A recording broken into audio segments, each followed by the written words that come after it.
Olá, meus amigos, olá, minhas amigas. Estamos no ar com o programa Abelardo Jurema ao vivo, através aqui da sua RCTV, o canal 27 da NET.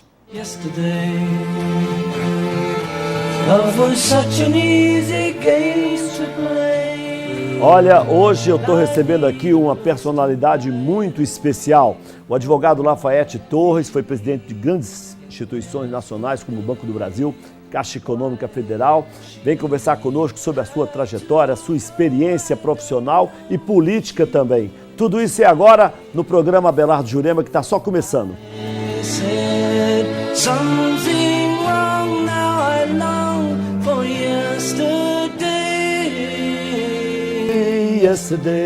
Bom, agora antes de conversar com o executivo, o advogado Lafayette Coutinho Torres, nós vamos saber o que anda subindo e o que também anda descendo aqui na avaliação do nosso programa. Solta aí.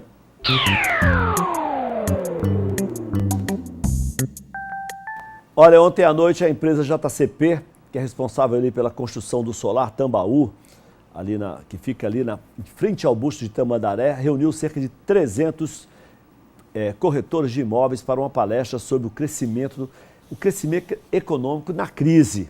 Inclusive com o corretor palestrante Guilherme Machado dando uma verdadeira aula sobre técnica de vendas e como é que é possível tirar proveito da crise para conquistar novos negócios. A iniciativa foi muito oportuna nesse momento difícil que está vivendo o país, demonstrando que crise se supera com trabalho, com talento e com criatividade. É isso. E vamos ver o que desce na avaliação do programa. Solta!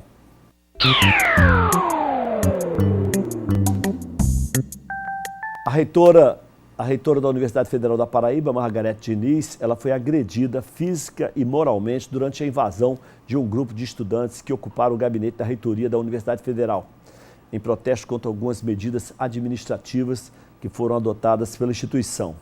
A agressão é injustificável e incompatível com os mais elementares princípios democráticos, se constituindo também numa falta de respeito à autoridade da reitora e de sua condição de cidadã. Então, olha, protestos são válidos, mas é preciso conter a intolerância e a violência. Isso não se justifica. É isso aí. Agora eu vou conversar com o doutor Lafayette.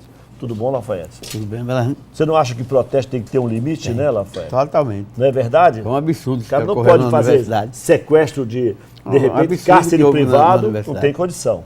Olha, gente, eu estou muito feliz de estar aqui hoje com o doutor Lafayette Coutinho Torres, a quem eu conheço desde criança. Ele sempre teve uma proximidade grande com a minha família, nossas famílias sempre tiveram uma proximidade muito forte e temos assim uma longa história. Ele, na sua juventude, ele chegou a trabalhar com o meu pai, o então ministro Abelardo Jurema, foi oficial de gabinete do Ministério, quando o Ministério da Justiça tinha um poder realmente muito diferente do que tem hoje, né? Um respeito muito mais forte. Depois disso, ele caminhou por uma longa trajetória na atividade da iniciativa privada, dirigiu importantes instituições de crédito, depois passou um período no Banco do Brasil, na presidência do Banco do Brasil, que, como o nome indica, o maior banco do Brasil. Depois esteve na presidência da Caixa Econômica Federal também, um banco que dispensa qualquer comentário, porque é o Banco dos Brasileiros, é a Caixa Econômica. Ele assistiu a ascensão e o declínio do presidente Collor. Ele é paraibano, é filho de um grande tabelião, um homem que deixou grandes saudades aqui em João Pessoa, ele e a sua esposa, Dona Lourdes, que é uma família das mais tradicionais, a família Torres. E é por isso que eu estou muito feliz de estar aqui hoje com o doutor Lafayette, nos dando esse prazer. Tudo bem, Lafayette? Tudo bom, Abelardo. Então, primeiro eu vou chamar de Abelardo, porque agora como é imortal, mas eu devia chamar como chamava há mais de 50 anos, Abelardinho. É isso. Boa noite, telespectadores desse excelente programa. E eu tenho muito prazer em vir aqui hoje conversar com você e com os seus telespectadores. A apresentação fez jus aqui, foi tudo dentro dos conformes? Tudo. Não é? Tudo dentro dos conformes. Lafayette, você é um homem que já tem uma trajetória muito expressiva, né? Já percorreu um longo caminho, sem lhe chamar de velho, você é um cara jovem ainda, mas você já percorreu um longo caminho, assistiu o país atravessar grandes crises econômicas, você foi presidente da Caixa Econômica, presidente do Banco do Brasil, numa era bastante conturbada. Você vê alguma semelhança entre esse período que você viveu e que culminou com o impeachment do Collor, para esse período de agora com a presidente Dilma? Bernardo, eu acho que ainda não tá idêntico aos períodos, 2 períodos que eu vivi, e foram os 2 últimos grandes episódios do Brasil. A chamada Revolução de 64 e o impeachment do Collor. Eu acho que a presidente Dilma, evidentemente, perdeu legitimidade.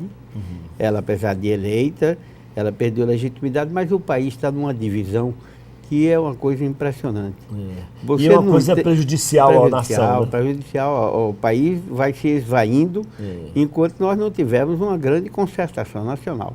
E até agora não apareceu ninguém com capacidade de liderar um projeto de união do país. Um projeto falta liderança, né, Lafayette? Eu acho que esse talvez seja o maior problema do país, é a falta de liderança, nem de um lado nem de outro. Né? Porque quando você tinha homens como Ulisses Guimarães, Leonel Brizola, para citar alguns, Carlos Lacerda na época, não é? Demar de Barros, nomes de grande projeção, Ulisses Guimarães, né? Na época das diretas, você tinha pessoas que eram confiáveis. Hoje ninguém parece que confia em mais ninguém. Mas eu acho que a crise vai ser tão grande que vai aparecer. Esse pessoal todinho desse congresso, que a gente hoje, eles estão na berlinda, mas esse pessoal vai surgir gente para dar uma solução ao país. Inclusive na época, já vamos dizer, da Revolução de Março de 64, existia, ou do golpe militar, como chamam alguns, né? Eu acredito que tenha sido uma revolução e depois um golpe dentro da revolução, é uma impressão. Mas naquela época, inclusive nas fileiras militares, existiam grandes lideranças, como Marechal Lott, por exemplo, né? E o próprio Marechal Castelo Branco, General Mauri Cruel e tantos outros. Hoje nós não temos essas lideranças nem no setor civil, nem no setor militar. Mas olha, a grande coisa que Castelo Branco fez foi obrigar os militares a se aposentarem com uma certa rapidez. Você hoje, nem eu pelo menos não sei, você hoje talvez não sabe o nome do ministro da Guerra do Brasil. Eu não me lembro. Do ministro do Exército. Não sei. Hoje é o ministro da Defesa, né? No ministro da Defesa, não, que é o ministro Aldo, da Defesa, né? Sabe, mas do Exército. Não sei. Não é? Não sei. Então, antigamente nós sabíamos os comandantes. Jair Danta Ribeiro, que era o comandante era o ministro da Guerra. O ministro da Guerra, na época do... Sabíamos o nome do comandante, o general Justina, do 4º Exército, exato, o general Rastro Gilberto, da divisão, não sei de quê. Então, hoje você não tem. Hoje você não tem mais isso. Mas eu acho que vai surgir alguma forma, porque eu acredito no país, e o país está seguindo um caminho que é o caminho mais cruel, o caminho do desemprego, o caminho já de uma alta de preços, ainda razoável, mas de alta de preços. Mas nós já melhoramos a exportação, isso vai melhorando também. A crise chega a um ponto em que não tem mais saída. No começo do programa eu falei nessa questão da crise, né, do Brasil, assistindo uma palestra onde o palestrante mostrou que crise se vence com criatividade, com trabalho. Você que é, antes de tudo, um economista respeitado, um homem que já exerceu todas essas funções, essa crise, ela é real, ela é verdadeira ou ela serve de pano de fundo para outras pessoas ganharem dinheiro? Não, ela é uma crise profunda. Uma crise econômica e associou-se a isso uma crise política fantástica. O que mais caracteriza uma crise econômica? Uma crise econômica é a falta de expectativa.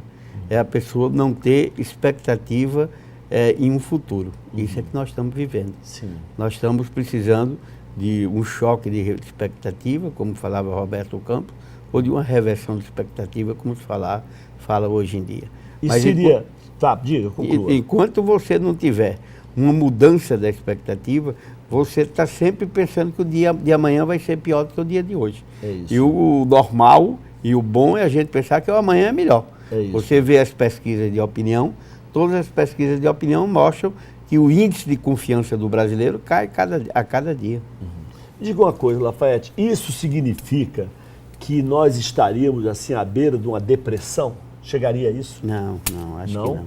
Porque quando a gente está sem expectativa, Mas aí a nossa tendência é cair na depressão. Aí eu sou um otimista, porque eu acho que vai chegar um ponto em que dentro do Congresso vai surgir opções para se resolver esse assunto. Seja com o afastamento da presidente Dilma, seja ela aceitando um tipo de convivência com a oposição. Ela, no discurso no discurso em que ela se tornou vitoriosa, no discurso da aceitação de vitória, ela disse que a primeira coisa dela era procurar a oposição, porque ela ganhou uma eleição com 52%, 53%, o outro com 47%. É verdade. O país estava rachado no meio. Dividido, o país estava dividido. E o país dividido de uma forma diferente, porque a parte rica do Brasil ficou contra o governo. Esse governo ganhou por conta daqui do Nordeste, né? Mas é verdade. Por conta do Nordeste. Sem dúvida nenhuma. Você acha que existe, você falou no possível afastamento da Dilma, você acha que existe clima para isso? Você não teme que isso possa gerar uma guerra civil no Brasil, não? Veja, aí é que eu digo, eu sou otimista. Eu acho que só se chegará a uma solução pacífica. Tem que haver um tipo de conciliação entre a Dilma, que é a legítima presidente do Brasil, e a oposição e o Congresso. A bola também está com o Congresso. O Congresso não pode se omitir a esse ponto de não querer apoiar as ideias, não as ideias, apoiar o desenvolvimento do Brasil. Pela análise, eu diria mais assim como leitor, como homem bem informado que você é, pelas suas observações, pela sua experiência, você acha que existem indícios fortes que pudessem justificar o impeachment da Dilma? Não, eu acho que num momento ela tem uma posição de honradez que até agora está incólume, né? Se aparecer qualquer coisa que mancha a honra dela, eu acho que ela vai ter muita dificuldade de permanecer no governo. Lafayette, você testemunhou a queda do presidente Collor, que se deu por conta de um Fiat Elba, foi o estopim daquele processo. Você vai falar sobre isso depois de começar. A gente vai chamar o intervalo, é rápido. Sai daí não, que o programa hoje tá bom, hein?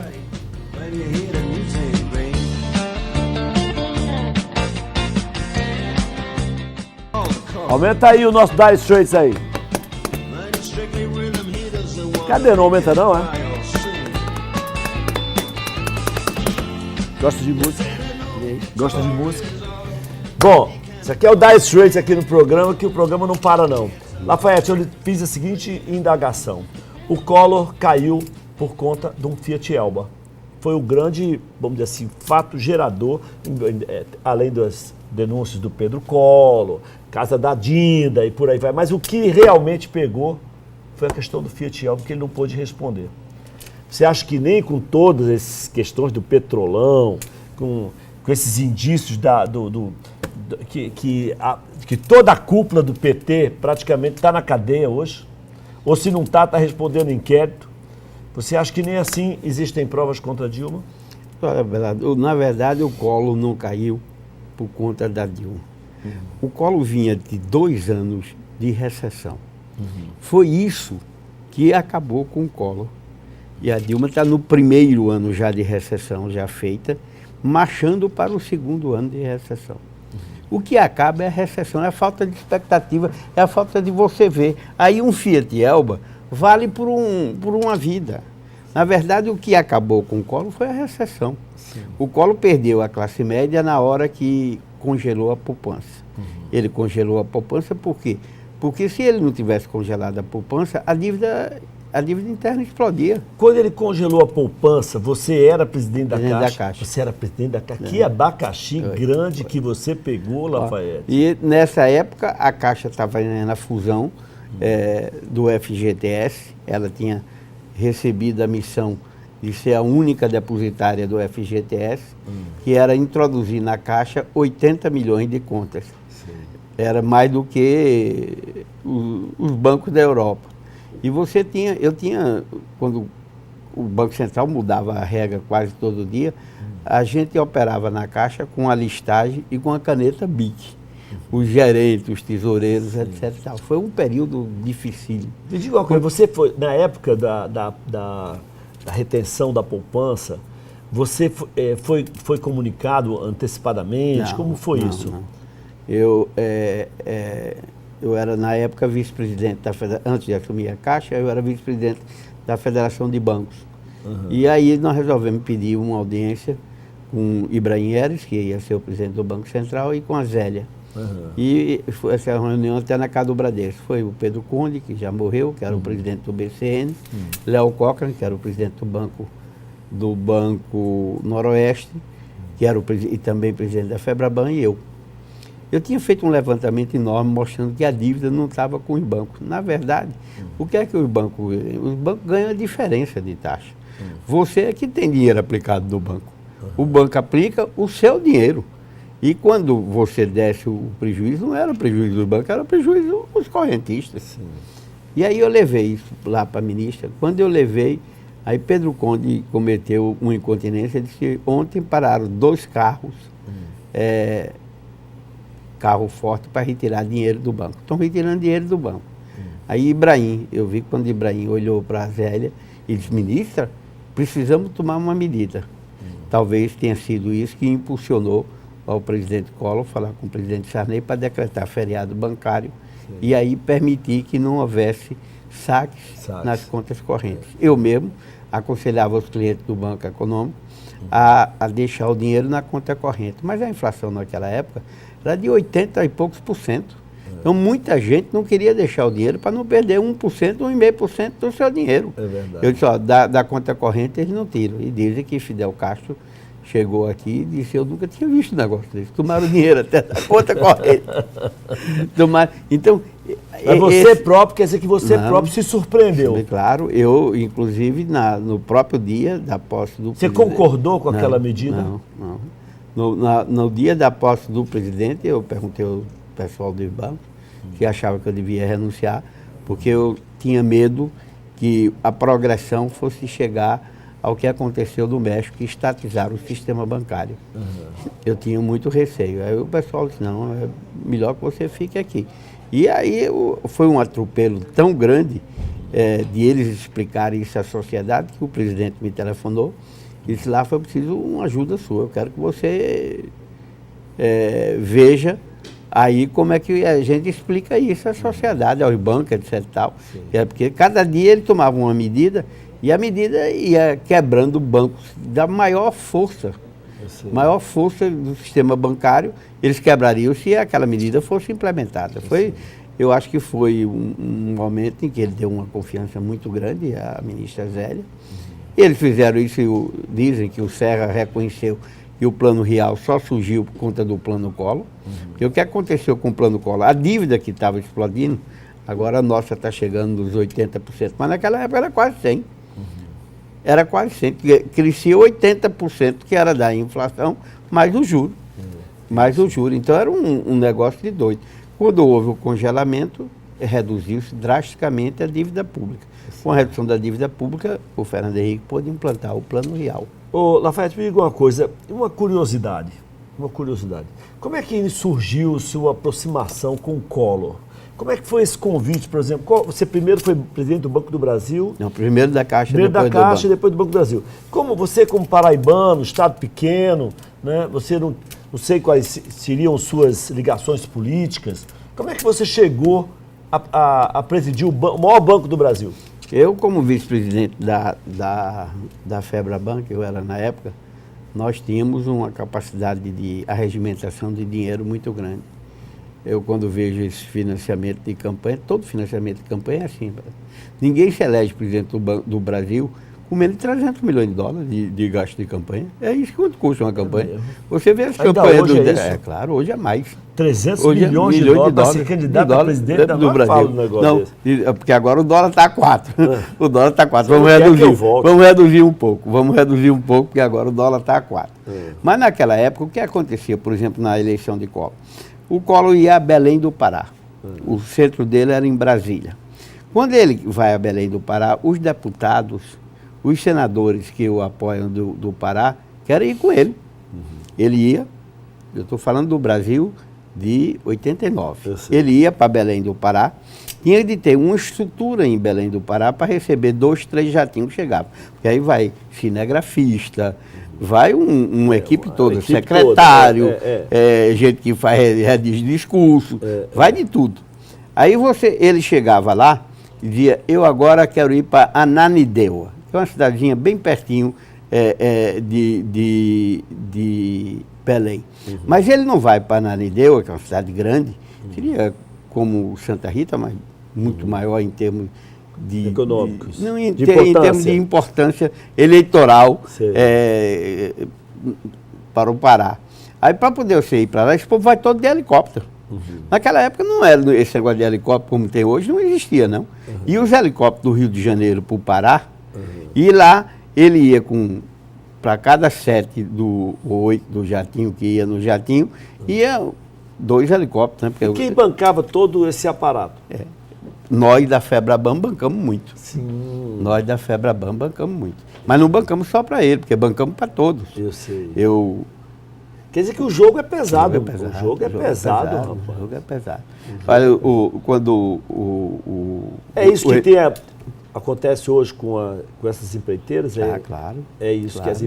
Quer dizer que esse processo é um processo antigo? Muito antigo. Muito antigo, que só agora que ele foi, vamos dizer agora assim. Já por conta do Sérgio Moro e da delação premiada, ele está explicitado. Ele está explicitado. Não há político que não tenha nas suas campanhas recebido dinheiro desse tipo. De empresas públicas e privadas.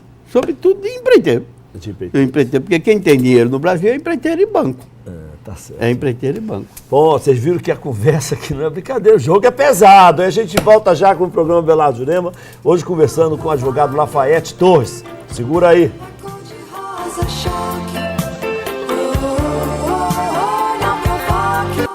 Pois é, estamos de volta com o programa Belardo Jurema, hoje conversando aqui com o advogado Lafayette Torres, ex-presidente do Banco do Brasil, da Caixa Econômica Federal. Olha, não é brincadeira não, o homem tem um currículo, realmente uma história muito importante dentro da história contemporânea do país. Lafayette, me diga uma coisa, até agora nós falamos em crise, em impeachment, em depressão, em recessão, em crise econômica, política. E as soluções? O que você acha que poderia ser feito hoje no país para a gente sair dessa crise? Essa crise ela é econômica, ela é política, ela é social, ela tem alguma... Você acha que tem alguma saída? Qual seria a saída? A saída é uma conciliação. Eu, pelo menos na minha modesta opinião, porque eu estou fora, verdade. Isso aí, quem está dentro é que está vendo. A gente de fora vê pelas notícias dos jornais. Mas ou aparece, por exemplo, como na Espanha, quando o Franco caiu, apareceu o rei, que era tido como um boboca, e ele pegou um amigo dele, Adolfo Soares, ele pegou o amigo dele que nunca tinha entendido de política, e os dois fizeram a Espanha ser uma Espanha gloriosa. Então, a crise faz surgir solução. Da crise surge solução. Qual eu não sei. Vamos pegar essa crise macro assim no país, vamos levar aqui para a dona de casa, para o cidadão que está em casa, o cara que está assistindo a gente. Bom, esse cara é economista, vai me dar pelo menos uma dica do que eu vou fazer com o meu dinheiro nesse momento tão de crise, o cara está apavorado ali, tem um dinheirinho guardado, não sabe se bota na poupança, sabe se aplica, se compra um imóvel. Dá uma sugestão, você, do alto da sua experiência, como economista, como uma pessoa que conhece de finanças. Dá uma sugestão para o cara que está lá em casa, lá assistindo a gente de casa. A única sugestão que eu posso dar é confie no Brasil. Nós vamos sair dessa crise.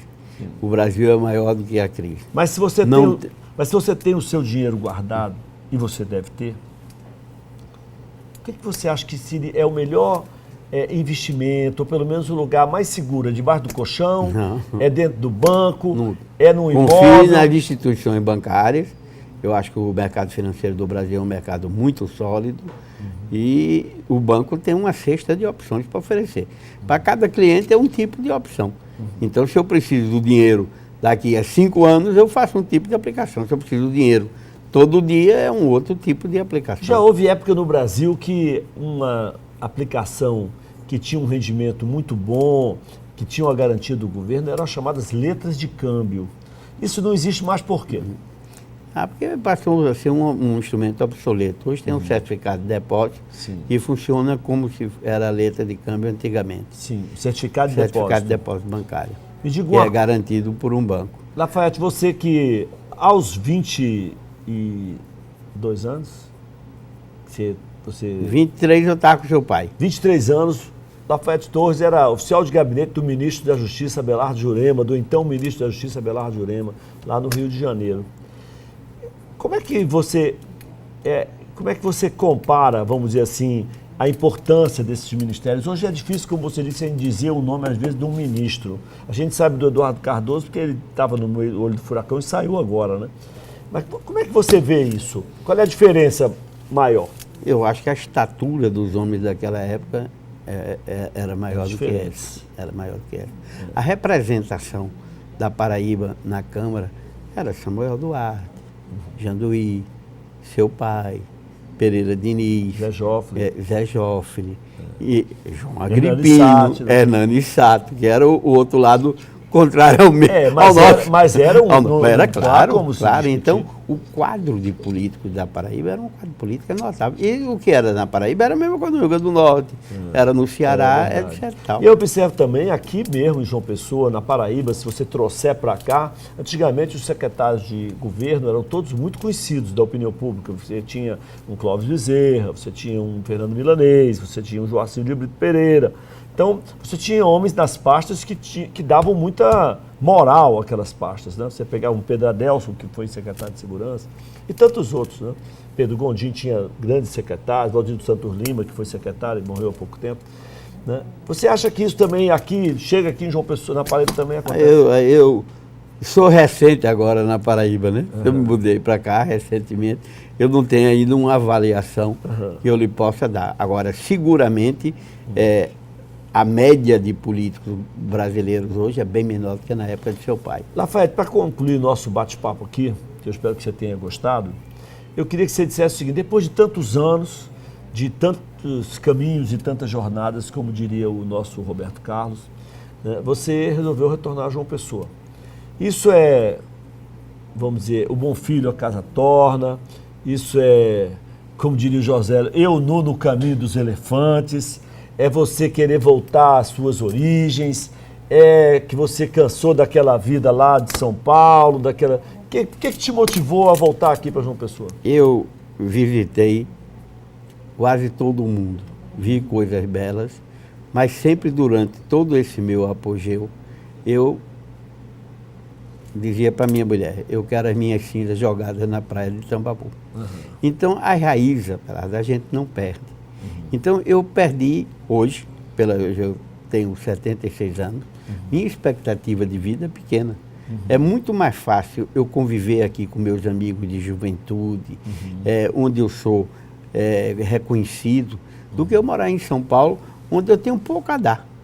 Então, a sociedade lá numa cidade grande como essa é o que você tem a dar. Eu não tenho mais a dar. Aqui eu tenho. Lá eu não tenho a dar. A moeda que eles querem lá é uma moeda que eu não disponho. Então, quando era vice-presidente da FEBRABAN, eu brincava com minha mulher, de segunda a sexta-feira, eu era um cara importante que não acabava mais. No sábado e no domingo eu caía. Por quê? Porque eu participava de um grupo que era um grupo muito acima do meu, em termos de dinheiro. Que muito poderoso. É o que vale, né? É o que vale numa sociedade grande desse tipo. É isso. Pois, Lafayette, eu só quero te agradecer a tua presença aqui, espero que você tenha gostado. E para mim foi uma honra muito grande ter essa oportunidade, você que me conheceu garoto, né? Jamais podia talvez imaginar naquela época que nós estivéssemos aqui hoje, né?